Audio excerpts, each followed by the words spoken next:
Do you always feel mentally exhausted or physically tired?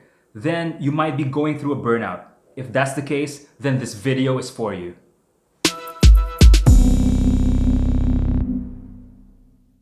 I thought that the formal definition of burnout was quite interesting. It's defined as the reduction of a substance to nothing through use. Think about that. Given that, my personal definition would be we are being reduced to a shell of what we once were. In this video, I'm going to be talking to you guys about what I think is the most dangerous type of burnout, and that's the kind that we inflict on ourselves. I think for our generation especially, we go through burnouts almost on a yearly basis. Personally, I've gone through several of them throughout my 10 years in the workforce, and one of them has actually put me in the hospital.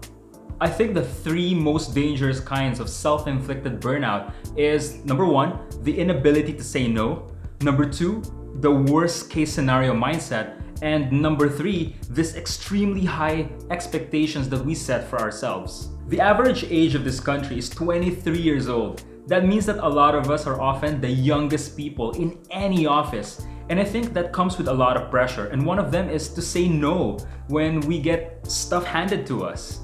And even though our generation has a reputation for being YOLO, we also seem to be the generation that overthinks so many things, down to the littlest thing.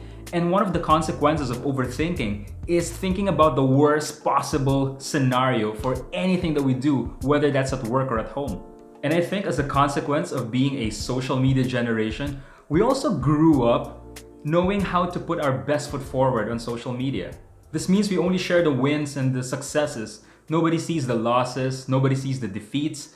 And so we have this unreasonable expectation that we should be achieving this by this age, or we should be getting promoted every year, or that we should be winning in life just like how everybody else around us seems to be winning. And these three circumstances or situations are adding this extra toil in our minds, and it's definitely affecting our generation quite heavily from a mental perspective. In the first 3 to 4 years of my career, I've always felt that I was a stranger to the industry because that wasn't what I studied for in university. So I took on every little project that was possible. I took on every little job. I said yes to everything. And while it sounds really good on paper, and it definitely was a factor in some of the successes that I've enjoyed, definitely contributed as well to my burnout very early on. Unfortunately, I'm also a bit of an overthinker, so I definitely fall into that trap of thinking of the worst possible scenarios without even really knowing what's going to happen after. And when it comes to high self-expectations, guilty of that as well, especially when I see how successful my friends seem to be. It's intimidating.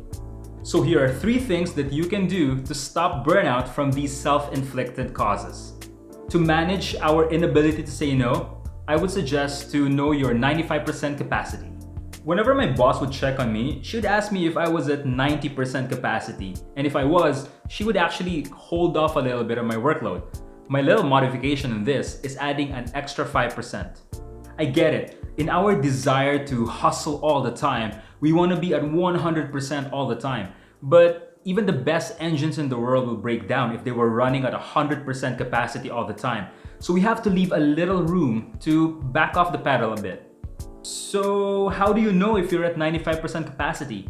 Well, my take on it is if you just imagine one more thing being added on your plate or one more meeting added on your schedule, and that makes you feel flustered and a little bit anxious, you were at 95% capacity, so you do not take on that additional thing anymore.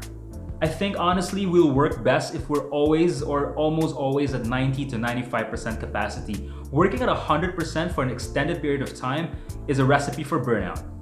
To manage the worst case scenario mindset, my suggestion would be to ask another person on what they think is the worst scenario for this situation that you're thinking of. The weird thing about our brains is that we always seem to be thinking of the worst possible result of an action that we haven't even done yet. And that's precisely what the worst case scenario mindset is. It took me 2.5 years to actually set up this YouTube channel. I've always wanted to do something like this, but I was so scared of how people would receive it, as well as my own abilities in saying something in front of the camera. So with all the fears that were going through my head before starting this YouTube channel, I asked a couple of YouTubers on how they got started. And guess what? We were all feeling the same doubts and the same uncertainties, and things weren't really going to turn out as bad as I thought. And so far, it's been actually quite okay. And so before you get defeated by your mind by asking what if this or what if that, I would suggest that you go and talk to a trusted friend or someone whose advice you value and ask them what they think the worst case scenario is.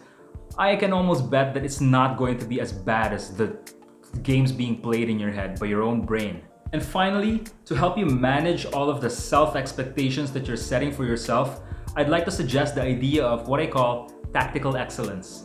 It's so honorable to think that we should be excellent at everything that we do. But is that a realistic thing to aspire for? From my experience, not really. On paper, it sounds really nice, right? If we were to say that we are going to be doing every little thing today excellently, to the highest standards. But not only is it not realistic, it's also quite stressful to be thinking that way. Some jobs are just jobs and some chores are just chores. You don't have to overdo it or overthink it.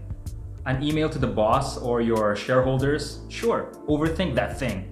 That deserves your attention. But an email invite to your friends for a Friday night Zoom drinking session? Maybe not so much. If a job or a chore gets the job done, it doesn't harm anyone, and it's just an efficient use of your time, then it's probably good enough. And if it's good enough, get it done. And those are 3 ways to stop self-inflicted burnout. Number 1, know your 95% capacity.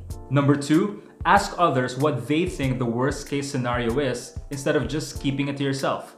And number 3, prioritize and practice tactical excellence. I want to hear how you prevent self-inflicted burnout. Drop a comment below. If you found this video useful, please hit like and don't forget to subscribe. My name is Jason and thank you so much for watching this video. May you be better today.